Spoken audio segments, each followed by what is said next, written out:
In Team Fortress 2, there are lots of misunderstood or underrated weapons. Some are actually quite viable, while others are, well, the bison. I don't believe I need to go into that anymore. So today, I'm going to pick one weapon from each class in TF2, which I believe is misunderstood, underappreciated, and needs some more time in the sun. You knuckleheads ain't even worth the effort. For my pick for Scout, I picked the Soda Popper. This gun is supremely underrated. I know some people like the reliability of stock, as it has the biggest clip size out of every single one of Scout's primaries and deals reliable damage. But the Soda Popper is great for many things on top of that. Let's look at the stats. Plus 50% faster firing speed, 25% faster reload time, on hit, builds height, minus 66% clip size. When hype is full, all fire to activate hype mode for 5 additional mid-air jumps. This weapon reloads its entire clip at once. The problem most people say that this weapon has is the supposed less DPS than the stock shotgun. However, as shown by TF2 Dynams, the DPS of the stock scattergun and Soda Popper are quite similar, and the difference is mostly negligible. Another issue people have is the clip size reduction. Losing 4 shots in your clip may sound bad, however this means you have time to make those 2 shots count. On top of that, the 25% faster reload time does help with that issue. As long as you can hit your shots with the Soda Popper, it's on par with, if not better than, the stock scattergun as a whole. Hype is also a very useful mechanic. It can allow you to go into situations with an advantage or save you if you're in a pinch and you need to escape. Overall, the Soda Popper is a great side grade for the stock scattergun. Most people don't use it because most people are used to the reliability of the stock scattergun. However, if you give it a try, do so. It's quite a great weapon, and I like it personally. Take your lumps like a man, Private Twinkle Toes.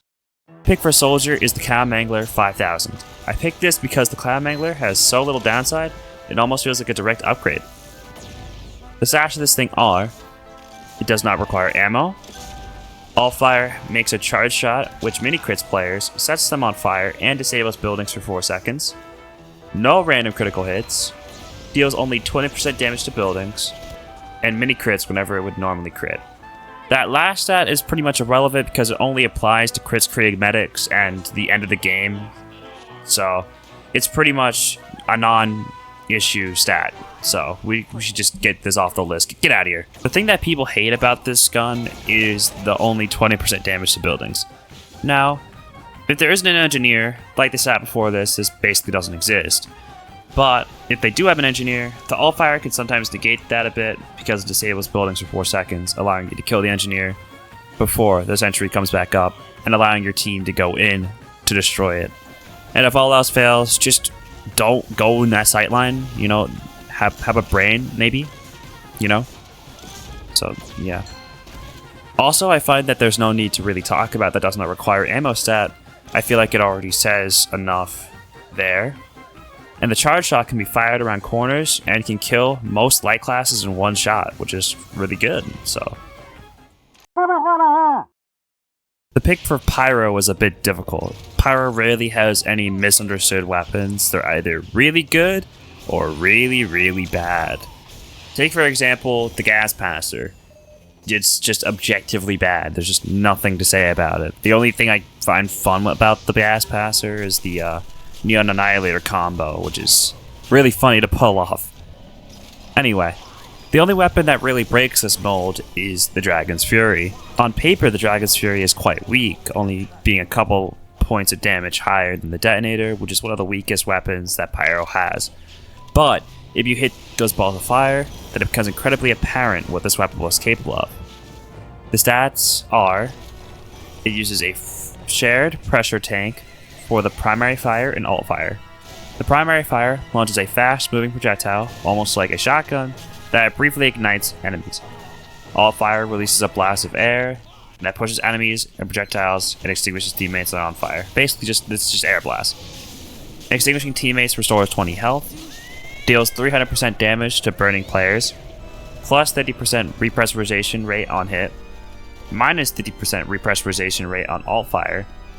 This powerful, single-shot flamethrower rewards consecutive hits with faster reloads and bonus damage. First, let's talk about that last stat.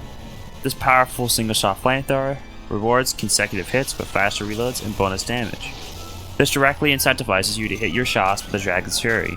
On top of this, you don't even have to deal with reloading the thing. You effectively have a fire shotgun with damage ramp up, bonus fire damage, and no reload time. It absolutely melts most classes. Light classes get 2 taps, while even some other power classes run for their lives. I do believe I should mention the minus 50% repressurization rate on all fire. Basically, it boils down to don't air blast until you really need to. Because if you air blast or miss your shots, you won't be hitting shit until that little dial goes back to normal.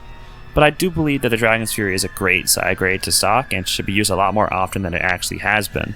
I just barely see Dragon's Fury pyros ever. This is only a small sample of TF2's misunderstood weapons. If you want to see more videos like this, like and subscribe. I'm going to try to get part 2 out next week, but no promises.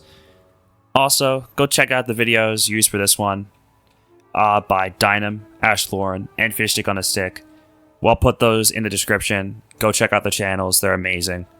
Anyway, I guess have a good one. Special thanks to Invincible, Rewydmsj, and JaxsonX. They're very good friends. They allowed me to get back into this kind of thing. So thank you all. And I also have an official Discord in the description, so you should definitely check that out.